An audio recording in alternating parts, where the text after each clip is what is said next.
Welcome to the Baseball Card Illustrated channel, where we talk about our national pastime, which is illustrated with baseball cards. This is our Through the Mail Thursday feature, where we send out some of the cards we come across in the big show in hopes of getting them back signed. I'm Bronko, and I'm pleased to report Kevin and I got responses from six players. Let's put the players on the field and play ball. Dennis Martinez, known as El Presidente, was the first Nicaraguan-born player to reach the big leagues. He made his major league debut pitching out of the bullpen in a September 14, 1976 contest for Baltimore in a game against Detroit, picking up the first of his 245 career wins.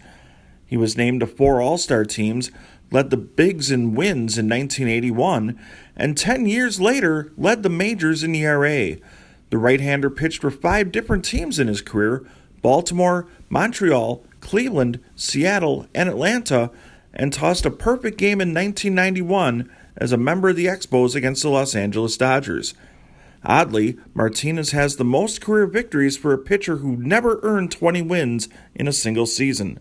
His career high for wins in a year was 16, which he accomplished 4 times. Martinez has been inducted into the Baltimore Orioles Hall of Fame, the Canadian Baseball Hall of Fame, and there is a ballpark named after him in Nicaragua. Jeff Russell pitched in the major leagues for 14 seasons, starting with his August 13, 1983 debut with Cincinnati and lasting until September 27, 1996 with the Texas Rangers.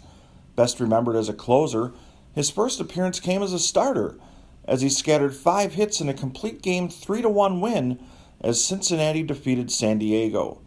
He cracked the All-Star team twice in his career, in 1988 and 89, while a member of the Texas Rangers. He led the American League with 38 saves in 1989 and won the American League Rolaids Relief Man Award. He finished with 56 wins and 186 saves in a career that included stops in Cincinnati, Oakland, Boston, Cleveland, and 2 stints with the Rangers. Dennis Lamp was regarded as a breaking ball specialist who routinely worked multiple innings, first as a starter, and then over the final 10 years of his career as a reliever. He threw for 6 different clubs in a career that stretched from 1977 to 1992. Somewhat amazingly, his career record ended at an even 96 wins and 96 losses. He added 35 saves and posted an ERA of 3.93 in more than 1,800 career innings.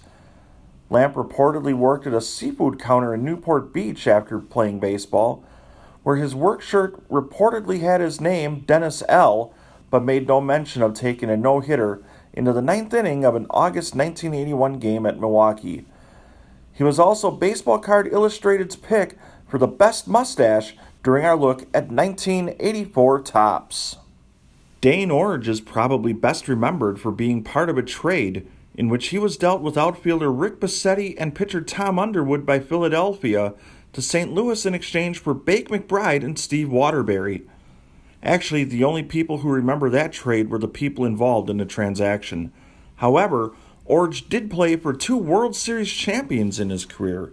The first came in 1982 when he went 9 for 17 in a 7-game series, helping the Cardinals beat Milwaukee. He was also a part of Kansas City's world title run in 1985 and collected the game-winning hit in a controversial Game 6 victory that allowed the Royals to win the Show Me Series or the I-70 Showdown. Greg Gagne, not to be confused with professional wrestler Greg Gagne, which is spelled the same way, played 10 seasons in the major leagues, mostly with the Minnesota Twins.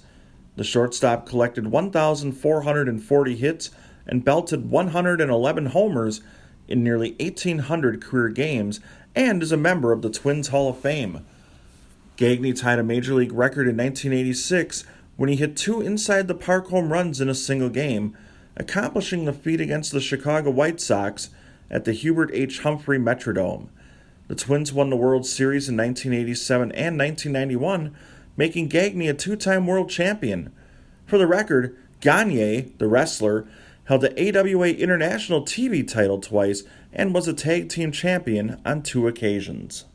Pete Ladd pitched out of the bullpen in parts of 6 seasons in the major leagues, mostly with the Milwaukee Brewers. He also reached the show with Houston, making his debut in 1979, and finished his career with Seattle in 1986. In just his second season in the major leagues at the time, Ladd would take over the role of closer for the Brewers in the 1982 postseason when Rollie Fingers suffered an injury. Likely the highlight of his career came in the ALCS when he worked 3 1/3 scoreless innings of relief over 3 appearances to help Milwaukee to a 3-2 series win over the California Angels.